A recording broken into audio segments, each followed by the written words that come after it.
زبیر کو تو جب پتہ چلتا ہے کہ فائنلی اس کی دعا قبول ہو گئی ہے اور اس کی زینت مل گئی ہے تو وہ شجاع سے پوچھتا ہے کہ زینت کیسی لگ رہی تھی اور میری ثنا صبا کیسی لگ رہی تھی؟ تو شجاع کہتا ہے زبیر ماموں آپ انہیں دیکھیں نا تو پہچان بھی نہ سکیں، تھوڑی دیر کے لیے تو مجھے بھی اپنی آنکھوں پر یقین نہیں آیا کہ یہ وہی زینت مومانی ہیں جو یہاں آپ کے گھر میں سارا دن نوکروں کی طرح کام کرتی تھیں اور عجیب سے حلیے میں نظر آتی تھیں۔ اب تو زینت مومانی کے پاس بہت بڑا بنگلہ، بہت بڑی گاڑی ہے اور آپ کو پتہ ہے کہ وہ خود گاڑی ڈرائیو کرتی ہیں اور انہیں دیکھ کر تو یوں لگ رہا تھا جیسے کسی بہت بڑے بزنس کی آنر ہوں۔ یہ سن کر تو زبیر ہکا بکا رہ جاتا ہے کیونکہ وہ تو اسی بات پہ گلٹ کا شکار تھا کہ پتہ نہیں یہاں سے نکالے جانے کے بعد زینت اور میری بچیوں کا کیا بنا ہوگا، ان کے کھانے اور ٹھکانے کا کوئی بندوبست ہوا ہوگا یا نہیں، کیونکہ زبیر کو اتنا تو پتہ ہے کہ زینت کے چچا خود بھی بہت غریب انسان تھے۔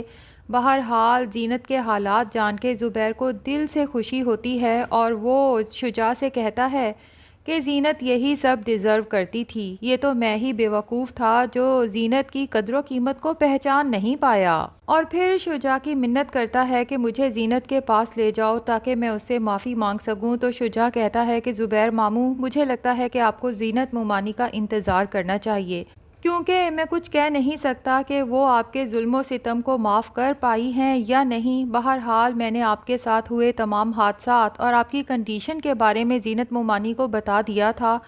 اور ویسے مجھے زینت مومانی یہ سب سننے کے بعد کافی اداس بھی لگ رہی تھیں، تو میں تو کہتا ہوں کہ زینت مومانی کا انتظار کریں، کیا پتہ وہ خود آپ سے ملنے آئیں۔ لیکن زبیر کے لیے یہ انتظار وبال جان بن چکا ہے، جبکہ دوسری طرف وزیر زبیر کو آ کے بتاتا ہے کہ اسلم نے دکان میں مال ڈلوایا ہے اور وہ بھی آپ کے مشورے کے بغیر۔ اب تو اسلم دکان میں اس ٹھاٹ سے آتا ہے جیسے اس دکان کا اصل مالک وہی ہو، اور جب میں نے اسلم سے کہا کہ آپ کو زبیر بھائی سے ایک بار مشورہ لے لینا چاہیے تھا تو اسلم نے مجھے سختی سے منع کر دیا کہ میں بھی آپ سے کوئی بات نہ کروں ورنہ پھر نوکری سے ہاتھ دھو بیٹھوں گا۔ اور زبیر بھائی مجھے پورا یقین ہے کہ اب تک تو آپ بھی اسلم کی خصلت سے اچھی طرح واقف ہو چکے ہوں گے، لیکن پلیز یہ سب اپنے گھر والوں کو نہ بتائیے گا کیونکہ آپ کے گھر میں اسلم کے کافی مخبر ہیں، لیکن اگر آپ اسلم کے خلاف کیس کرنا چاہیں اپنی دکان واپس حاصل کرنے کے لیے تو میں اس سلسلے میں آپ کی بھرپور مدد کرنے کو تیار ہوں۔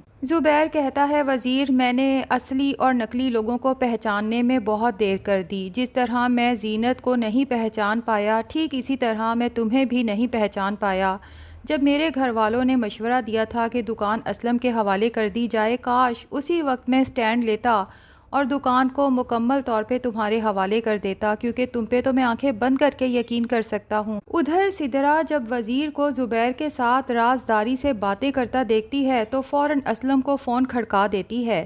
کہ تم سے ایک وزیر نہیں سنبھالا جاتا۔ اب وزیر جیسے ہی دکان پر واپس جاتا ہے تو اسلم کہتا ہے کہ مجھ سے پوچھے بغیر دکان سے باہر جانے کی تمہاری جرت کیسے ہوئی؟ تو وزیر کو پتہ چل جاتا ہے کہ اسلم تک مخبری پہنچ چکی ہے، تبھی بہانہ بناتا ہے کہ دراصل زبیر بھائی کی دوائیاں دینی تھیں تو اسی لیے وہاں گیا تھا، جس پہ اسلم کہتا ہے کہ زبیر کو اگر کسی دوائی یا علاج کی ضرورت ہوگی تو اس کے گھر والے موجود ہیں،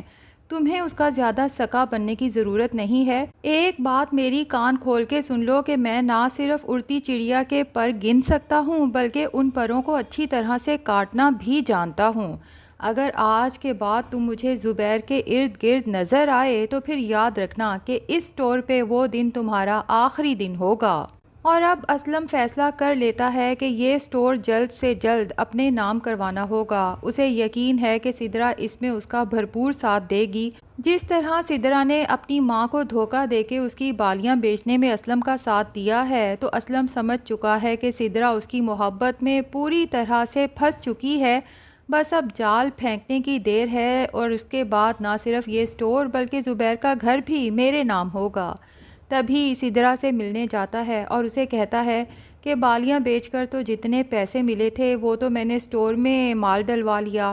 لیکن اب مجھے فکر ہے کہ ہم دونوں کی شادی کے لیے ہمارے پاس پیسے نہیں ہیں، لیکن میرے دماغ میں ایک ایسا پلان ہے کہ اگر تم میرا ساتھ دو تو نہ صرف ہماری شادی دھوم دھام سے ہو سکتی ہے بلکہ شادی کے بعد بھی ہم ایک خوشگوار زندگی گزار سکتے ہیں۔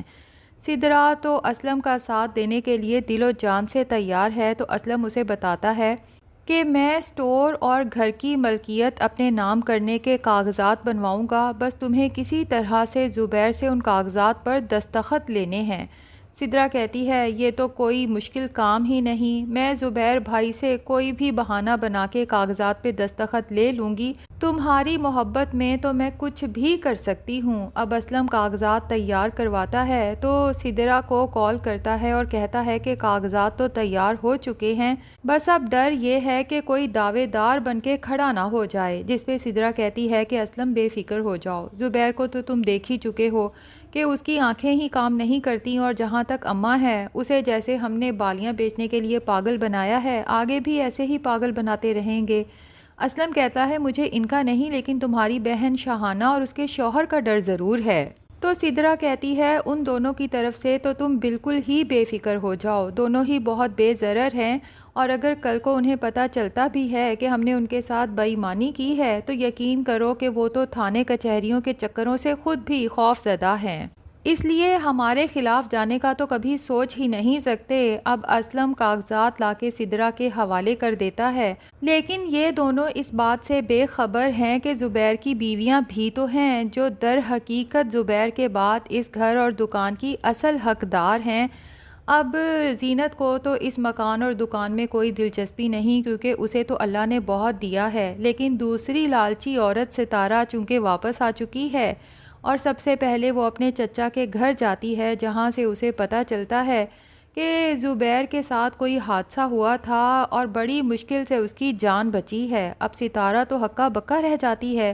کہ بھائی جی مجھے بلا وجہ بلیک میل کر رہا تھا کہ تمہارا شوہر زہر پیتے ساتھ ہی مر گیا، زبیر تو زندہ ہے، اور فوراً ہی اپنا اگلا پلان تیار کرتی ہے کہ زبیر کی پہلی بیوی کو تو وہ میرے سامنے ہی نکال چکا تھا، غیرت مند تھی، کم سے کم واپس تو نہیں آئی ہوگی، اور زبیر کی ماں بہنوں کو تو میں اچھے سے جانتی ہوں کہ اس حالت میں زبیر کی خدمت کرنے والی تو نہیں ہیں، جبکہ زبیر کو ایسی حالت میں ایک خدمت گزار کی ضرورت ضرور ہوگی۔ اگر میں جا کے زبیر سے اپنے کیے کی معافی مانگ لیتی ہوں اور کوئی جھوٹی سچی کہانی بنا دیتی ہوں کہ میں نے تمہیں دودھ تو ضرور دیا تھا لیکن اس میں زہر دراصل جہانگیر نے ملایا تھا، اور بس میں خوف زدہ ہو کے گھر سے بھاگ گئی کیونکہ جہانگیر نے مجھے بلیک میل کیا تھا کہ اگر زبیر کو کچھ ہو جاتا ہے تو پولیس تمہیں ہی پکڑے گی کیونکہ دودھ کے گلاس پہ تمہارے ہی فنگر پرنٹس ملیں گے۔ جیسے ہی مجھے خبر ملی کہ تم زندہ ہو تو زبیر دیکھو میں تم سے کتنا پیار کرتی ہوں، میں واپس آ گئی ہوں اور اب ہمیشہ تمہارے ساتھ رہوں گی۔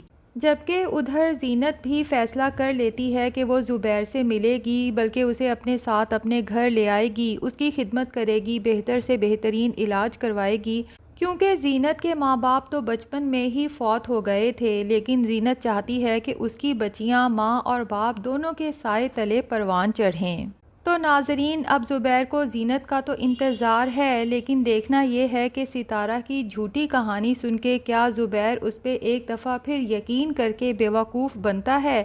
اور دوسری طرف جب سدرا کو اسلم کی اصلیت پتہ چلے گی یا ہو سکتا ہے زینت ہی اس کی اصلیت سب لوگوں کو بتا دے تو اس کے بعد اس اسلم کا کیا حشر ہوتا ہے۔ ویسے ناظرین آپ میں سے کون کون اس اسلم اور ستارہ کو جیل کی سلاخوں کے پیچھے دیکھنے کا خواہش مند ہے، کمنٹ سیکشن میں ضرور بتانا ہے۔ ویڈیو پسند آئی ہے تو لائک اور ہمارے چینل کو سبسکرائب بھی ضرور کر دیں۔